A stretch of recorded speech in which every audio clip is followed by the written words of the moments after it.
जो तू चाहे मुझको छाड़ सकल की आस, मुझे ही आस होए रहे सब सुख तेरे पास। साधु भया तो क्या भया, बोले नहीं विचार, हतय पराई आत्मा जीभ बांध तरवार।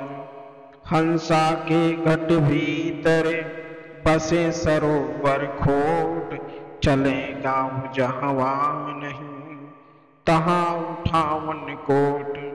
सदगुरु कबीर जी कहते हैं पार ब्रह्म परमेश्वर उनके द्वारा चिताया गया है जीवों को, यदि तुम मुझे चाहते हो, मुझे मानते हो, तो अन्य सभी चीजों को आशा त्याग दो तथा मेरे जैसे काम रहित बनकर रहो, और ऐसा करने से ही तुम्हें सारे सुखों की प्राप्ति अपने से ही हो जाएगी।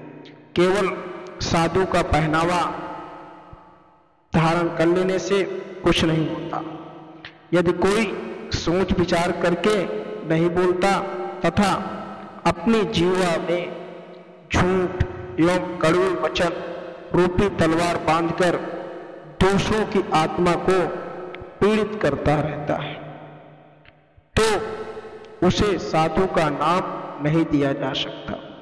जैसे अगर हंस अपने निवास स्थान मानसरोवर को छोड़कर मलिनता से भरे तालाब में रहने की लालसा करे तो वह अज्ञानता अथवा कुमति का असर ही माना जाएगा। वैसे ही अगर मनुष्य अपने हृदय में गलत मान्यताओं का गंदा तालाब बनकर मौलिक शुद्ध विचारों को त्याग कर मलिन इच्छा रूपी विचारों में मन लगाने लगे तो उसे क्या कहा जाए? अरे यहाँ रहने के लिए झोपड़ी का भी अता पता नहीं है और चले हैं किला का निर्माण करने।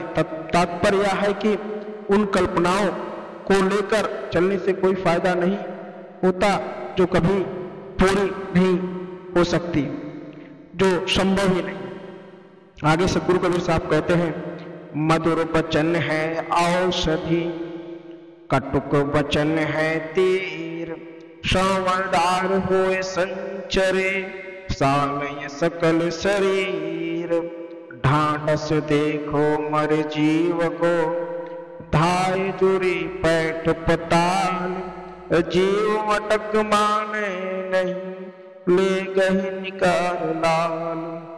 ई जग तो जहरे गया, भया योग ना भोग, तिल झारी कबीरा लिया, तिलौठी झारी लोग। सदगुरु कबीर साहब आगे कहते हैं कि मधुर वचन जो होती है वह एक औषधि के समान होती है, क्योंकि मनुष्य के दुखों को दूर कर देता है। जबकि जो कटु वचन होता है, जो तीखे वचन होते हैं, वह तीर के समान होते हैं और घातक होते हैं, जो घाव कर देते हैं और मन के घाव को भरा नहीं जा सकता। श्रवण इंद्रिया द्वारा शरीर में घुसकर पूरे शरीर को कष्ट पहुंचाते हैं।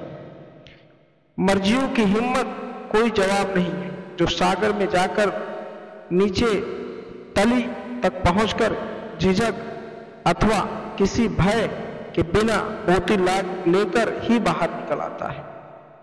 इसी प्रकार हठयोगी लोग भी खतरा मोड़ लेकर भी साधना करके उसकी अनुभूति करके ही दम लेते हैं। संसारिक मनुष्य माया से ठगा जाते हैं। संसारिक मनुष्य माया से ठगे जाते हैं। तात्पर्य यह है कि सदगुरु कबीर साहब बताते हैं कि भोग नश्वर होने की वजह से उसमें असफल हो जाते हैं और योग तो सत्यता से कर ही नहीं पाते। जिस तरह कुछ मूढ़ मनुष्य तिल की जगह उसके ठंडल को ही महत्व देते हैं, उसी में उलझे रहते हैं। इसके विपरीत विवेकी जन पौधे से तिल झाड़कर रख लेते हैं। कहने का अभिप्राय यह है कि अविवेकी लोग शारीरिक भोग को भोग करने में लगे रहते हैं तथा विवेकी लोग अपने चैतन्य स्वरूप में लीन रहते हैं। सदगुरु कबीर साहब आगे कहते हैं, या मर जीवा अमृत पीवा, क्या नसीह मरीस पतावर, गुरु की दया साधु की संगत, निकरी आव्या ही द्वार, के तुम बुंद हल्फो गए, केते गए भिगोए, एक बूंद के कारण मानुष काहे को रोए, आग जो लाग समुद्र में, टूट टूट कसे झोल, रोवे कबीरा डाफिया, मोहिरा जरे अनमोल, छव दर्शन में जो परवाना, तासु नाम बनवारी, कहाँ कबीर सब खलक शयाना, इनमें हम ही अनारी।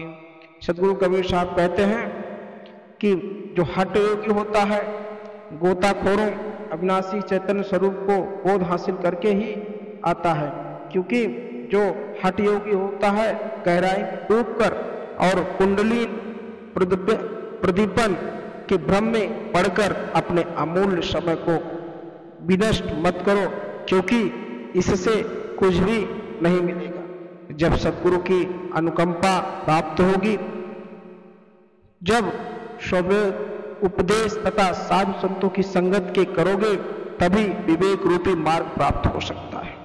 कबीर साहब कहते हैं, आगे बताते हैं, जिस वीर की कई बूंदे स्त्री के गर्भाशय में जाकर स्थिर होती हैं, लेकिन कुछ ही बूंदे स्त्री के गर्भ ठहरता है और बहुत सारा वीर बर्बाद हो जाता है, तब फिर उसी वीर की एक बूंद से जन्मे बेटे में के मर जाने पर क्यों रोते हो? तात्पर्य यह है कि वह भी तो वीर के एक बूंद से ही था, तो अगर बहुत सारे वीर के साथ वह भी नष्ट हो गया होता तो शोक कैसा। संसार रूपी सागर में काल रूपी अग्नि जल रही है, जो प्राणी पदार्थों को जलाकर राख बना देते हैं, लेकिन सांसारिक मोहवश में हीरे जले जा रहे हैं। इस तरह कह कहकर रोदन करने लगते हैं। लड़का लड़की दोस्त सगे संबंधी उस आग में जलते जा रहे हैं। कई धार्मिक लोगों द्वारा जो कुछ भी यथार्थ माना गया है, उसी के आधार पर कई कल्पित वाणियों की रचना हुई है। सतगुरु जो अपने को दोषी मानते हुए कहते हैं कि मुझे ऐसा लगता है कि मैं ही अनाड़ी हूं, और जो संसारिक मनुष्य कल्पना क्यों ठीक मानते हैं, उससे अधिक विद्वान है। सद्गुरु कबीर साहब अपने आप को ही दोष क्यों देते हैं? क्योंकि वह समझाते हैं जो मनुष्य समझ जाता है वही ही इस भवजल से पार हो जाता है।